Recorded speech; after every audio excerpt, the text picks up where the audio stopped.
মুড়ি খেয়ে নাও তাহলে তো ছবি ওকে।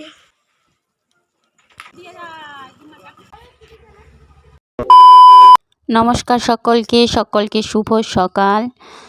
আজকে শুক্রবার, দেখতে দেখতে 7টা দিন কি সুন্দর কেটে গেল বাবার বাড়িতে। বেশ অনেকটাই বিশ্রামের মধ্য দিয়ে কেটে গেল। এখনও মনটা এমন হয়, অনেক দিন যদি বাবার বাড়িতে থাকি তখন এসে কেমন জানি না বাড়ি যাওয়ার আগে মনটা ভীষণ খারাপ হয়ে যায়। তাই মা তো সকালবেলাতে কত কি বানিয়েছে দেখো, দুধে সেদ্ধ করা পিঠে বানিয়েছে, দিয়ে আমাকেই বলছে যে তুই আগে খা। আমি বলছি খাবো না এখন, একটু পরে খাবো। সে মা শুনছে না। যাই হোক, আমি বললাম তাহলে অল্প দাও, কারণ এমনিতে মিষ্টি তো খুব একটা বেশি খাই না, আর বাবা বাড়ি গেলে ভীষণই খাওয়া হয়ে যায়। তবু মা একটু জোর করেই দিল, যে খেলাম। আর এদিকে খেতে খেতে হয়েছিল ছেলের সাথে একটু ঝামেলা বলতে, ছেলে ভীষণ দুষ্টুমি করছিল, ওকে একটু বকলাম আর কি। দিয়ে মনটাও ভীষণ খারাপ হয়ে গিয়েছিল, কারণ ছেলেকে বকার পর এত মন খারাপ হয়। আর এইদিকে বাবার বাড়িতেও যেহেতু 7 দিন ছিলাম, তারপর আবার শ্বশুরবাড়ি আসতে হবে, সেহেতু মনটা দুদিক থেকেই ভীষণই খারাপ। সকাল থেকেই মনটা খারাপ ছিল, কারণ এখনও জানি না কেন বাবার বাড়ি গেলে শ্বশুরবাড়ি আসার সময় প্রচুর মন খারাপ হয়, বিশেষ করে যখন অনেক দিন থাকা হয়ে যায়। তখন যেহেতু বাড়িতে একাই থাকি ছেলেকে নিয়ে, শ্বশুরমশাই শাশুড়ি মায়ের সাথে, বর বাইরে থাকে, সেহেতু যদি বাবার বাড়িতে অনেক দিন থাকি বা যে কোনো কারণেই হোক মনটা একটু বেশি খারাপ হয়ে যায়। আর আমি এমনিতে একটু ইমোশনাল। যাই হোক, তারপরে একটু মনটা ঠিক করে নিয়েছিলাম। আর ছেলে আর বোনপো মিলে ড্রয়িং করতে বসেছে। এটা আমি একটা শর্ট ভিডিও পোস্ট করেছিলাম। দেখো দুজনে কেমন ড্রয়িং করছে। আমার বোনপোর ড্রয়িংয়ের হাত খুব ভালো, কিন্তু আমার ছেলে কোনো ধীর স্থির নয়, কারণ ও প্রচুর চঞ্চল ছটফটে। দেখো কেমন ড্রয়িং করেছে। ভাবলাম যে তোমাদের সাথে আরেকবারটি একটুখানি শেয়ার করে দিলাম, কারণ আমি বলছিলাম যে তোর এটা ইন্ডিয়ার পতাকা হয়নি, ইন্ডিয়ার ম্যাপ হয়ে গেছে।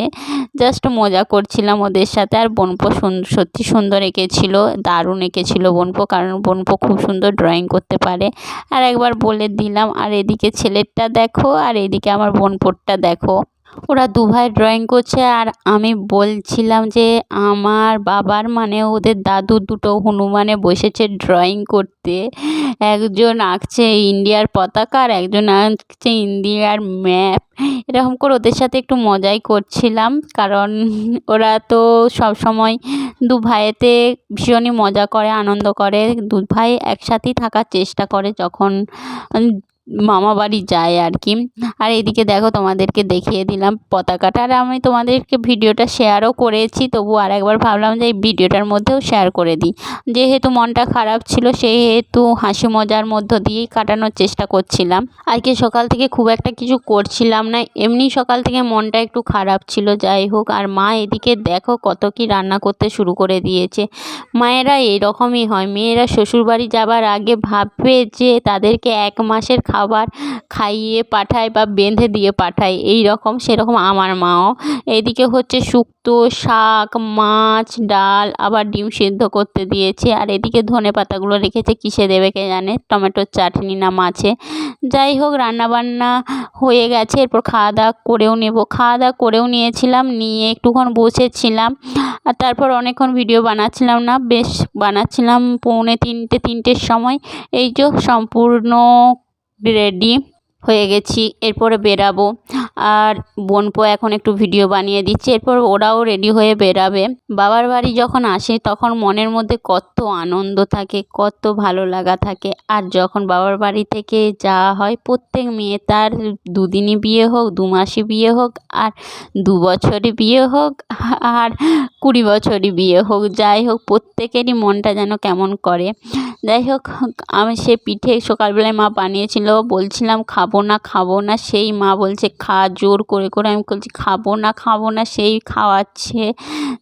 আর এদিকে আমি একটু ভিডিও বানালাম, তারপরে বোনপো বানিয়ে দিল। মা বললো একটা খেতে নি, 2টো খেতে হয়। দিয়ে 2টো খাবার পর বলছে 2টো খেতে নি, 4টে খেতে হয়, করে 4টে খাওয়ালো। আমি বললাম আমি আর খাবো না, তবুও যাই হোক মায়ের মন তো, ইচ্ছা তো করে মেয়েরাকে সমস্ত কিছু বেশি বেশি করে খাওয়ায়। আর আমি তো ছোটো থেকে থেকেই একটু মায়ের একটু আদুরে বললাম তো, বারবার বলেছি আবারও বলছি, কারণ মাকে ছাড়া আমি ছোটো থেকে সত্যি অনেক কিছুই জানতাম না।